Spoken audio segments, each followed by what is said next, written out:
আসসালামু আলাইকুম, তোমাদের সবাইকে স্বাগতম আমাদের ইউটিউব চ্যানেলে।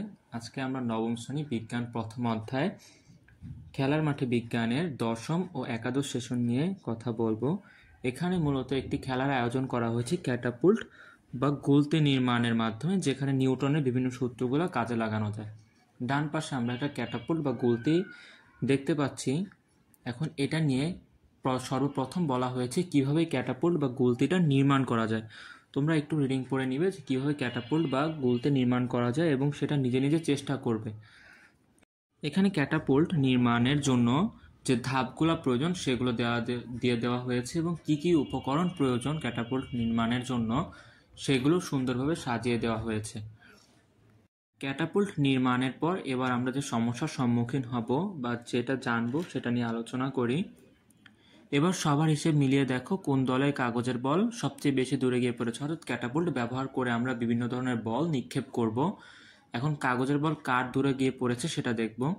কেন সেটা সবচেয়ে দূরে গেল তোমার উত্তরের পক্ষে যুক্তি দাও, প্রয়োজনে হিসাব করে দেখাও। এখন এর সমস্যার সমাধান হচ্ছে, যে দল ক্যাটাপুল্টের চামচের হাতল বা চামচের উচ্চতা সবচেয়ে বেশি দিবে তাদের বল সবচেয়ে দূরে গিয়ে পড়বে। কারণ হাতল বা চামচের উচ্চতা যত বেশি হবে, একে টেনে পেছনে আনলে তার মাথা তত বেশি পরিমাণ স্থিতিশক্তি জমা হবে। যার মধ্যে স্থিতিশক্তি বেশি জমা হবে তাকে ছেড়ে দিলে তার বেগ তত বেশি হবে, আর বেগ বেশি হলে স্বাভাবিকভাবেই বেশি দূরে গিয়ে পড়বে। অর্থাৎ যে দলের ক্যাটাপুল্টের হাতলের উচ্চতা সবচেয়ে বেশি তার কাগজের বলটাও সবচেয়ে দূরে গিয়ে পড়বে। তারপরে একটু ভেবে দেখো তো, তোমাদের ক্যাটাপুল্টের চামচের হাতল যদি একটু লম্বা হতো বা চামচটা আরেকটু উঁচুতে আটকানো হতো, তাহলে কি তোমাদের ছুঁড়ে দেওয়ার কাগজের বল আরও দূরে গিয়ে পড়তো?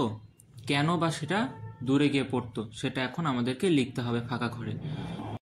এর উত্তর হচ্ছে হ্যাঁ, ক্যাটাপুল্টের চামচের হাতল যদি একটু লম্বা হতো বা আরেকটু উঁচুতে আটকানো হতো তাহলে কাগজের বল আরও দূরে গিয়ে পড়তো। কারণ হাতল লম্বা বা উঁচুতে হলে একে টেনে পেছনে আনলে তার মধ্যে তত বেশি পরিমাণ স্থিতিশক্তি জমা হবে।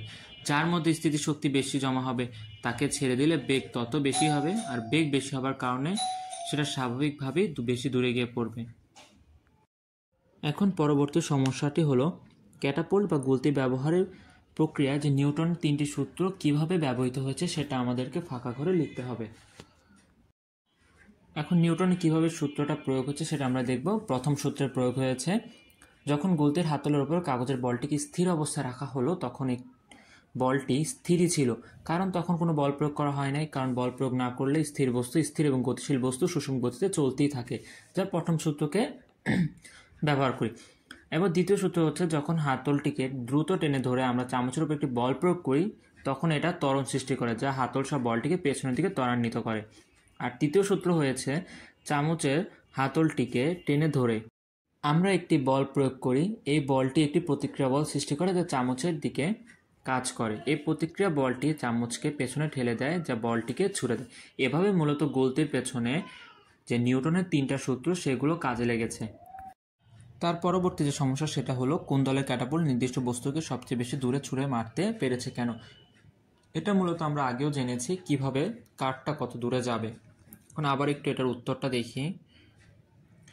যে দল ক্যাটাপুল্টের চামচের হাতল বা চামচের উচ্চতা সবচেয়ে বেশি দিবে তাদের বল সবচেয়ে বেশি দূরে গিয়ে পড়বে।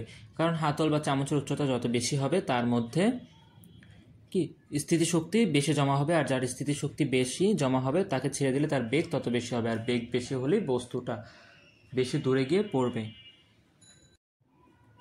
সর্বশেষ যে সমস্যা দশম ও একাদশ সেশনে সেটা হলো, এই প্রক্রিয়ায় শক্তির স্থানান্তর এবং রূপান্তর কিভাবে ঘটেছে, শক্তির নিত্যতা সূত্রের আলোকে বিষয়টি ব্যাখ্যা করো।